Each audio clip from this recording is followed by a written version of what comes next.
All right, viewers, breaking news coming in on the broadcast. The latest as far as the Delhi terror attack probe is concerned is picking pace. The Delhi police, along with the Jammu Kashmir police, have roped in multiple agencies as all angles are being investigated in the blast case. The terror crackdown in the valley after the Delhi blast is another angle that we're going to get you all details of. The latest coming in is that 3 terror suspects have been picked up in Jammu Kashmir.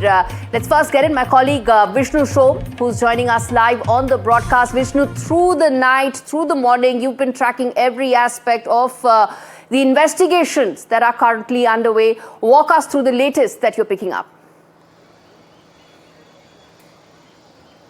Well, as I do that, I'd just like to describe to our viewers where exactly we are, where we were in the evening. So if we just walk over here, you could actually see the Gauri Shankar Mandir over here. And the reason I'm pointing all of this out is to give you an idea of just where, the attack took place.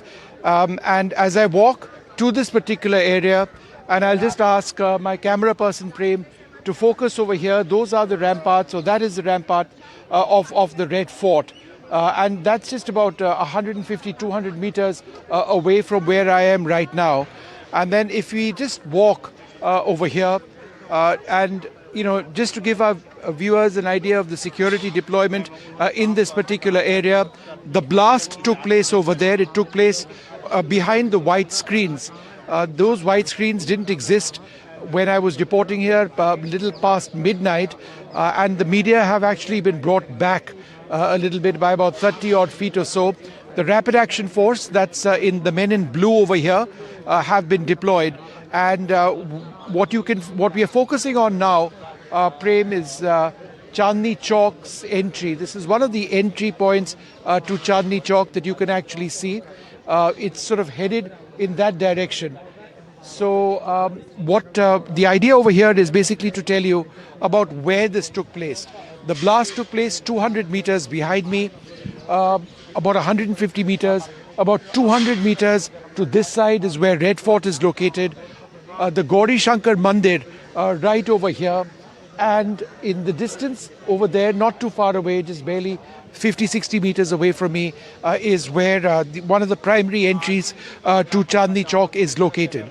And the blast took place right over there, right next to a metro station, as it were. So the location where the blast went off, one of the most congested areas in Old Delhi. When it did happen at approximately 6:50 or so p.m. Last night, it took place when this area would have been incredibly busy. A lot of people out in the markets at that time, people, tourists from India, around the world, when that massive explosion took place. So this is what we're picking up in terms of this area.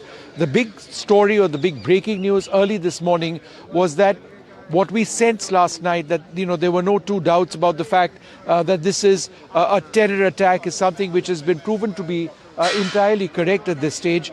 Section 16 and Section 18 of UAPA, which is the Unlawful Activities Prevention Act, has in fact been invoked in this particular area. There are various charges of terrorism, murder and attempt to murder as well, which have come in.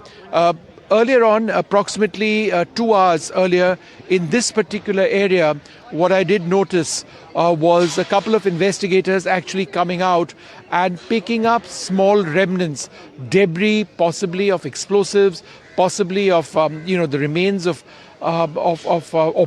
components of the vehicles which had been blown up, and they were putting them into little pouches and then going back, and inside or right behind where you see the white curtains, behind that there are a couple of tents, at least one, which has been set up where a lot of equipment has been set up. So a couple of important developments which have taken place in the last little while, in the last couple of hours, is as follows. And the big breakthrough is a sense of who was responsible as far as the blast was concerned. The man who was actually driving the car, a Hyundai i20, a Haryana registration. The initial owner was somebody called Salman. From Salman, it went to an Ahmed. It went to a Tariq, who's in fact being questioned now by the police, and ultimately to Umar. And it became clear that Umar Umar Mohammed is likely to be the person who was driving the car. Now, when I spoke to the DCP North a little while back, what he indicated is that it's uncertain whether there was anybody else in that car, but there is a hint of suspicion that perhaps Umar Mohammed was acting on his own. Now, what he was, of course, clearly a part of was a larger gang. And I think as we bring you more details of this, what I can share, and again, that's the Gauri Prasad, the Gauri Shankar Mandir that you see on the side over here. It's just right in the middle of all of this, the busiest possible area, one of the busiest possible parts of Chandni Chowk. The Jama Masjid not too far from here, the Red Fort on this side, is that he was Umar was part of a larger group, and that larger group had the following people who were involved. There was a Dr. Ahmed Mohiuddin Syed, somebody who was in Gujarat. This was a doctor who was actually trying to produce resin. This is extremely poisonous. It can be disseminated in the air.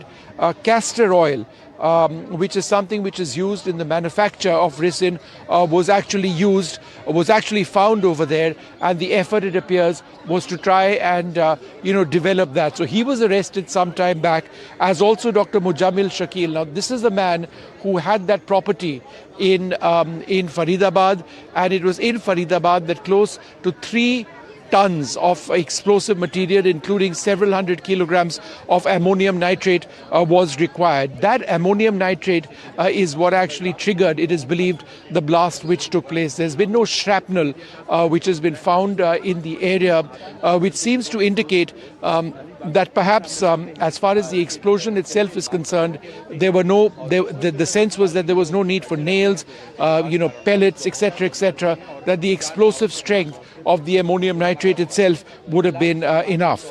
Then there was Adeel Ahmad Rather, another doctor picked up from Saharanpur.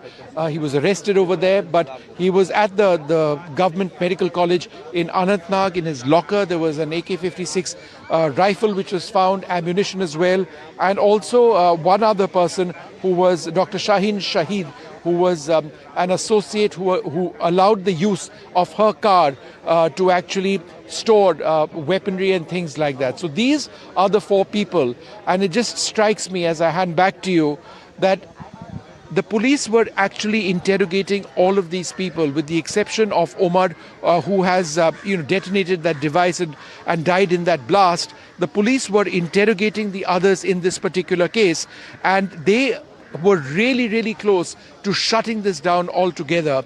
And there is a sense that perhaps Umar, who had panicked at a particular stage, decided that he needed to do something, got into his car, came to this area in the afternoon. He was in a parking lot over here till approximately 3 p.m, a little after that. And then I guess at about 6 p.m. or so, after a few hours of being in that parking lot, he moved to this area where the explosive was detonated. More than 20 cars, or approximately 20 cars, were absolutely smashed. 10 people have lost their lives. Many others have been injured.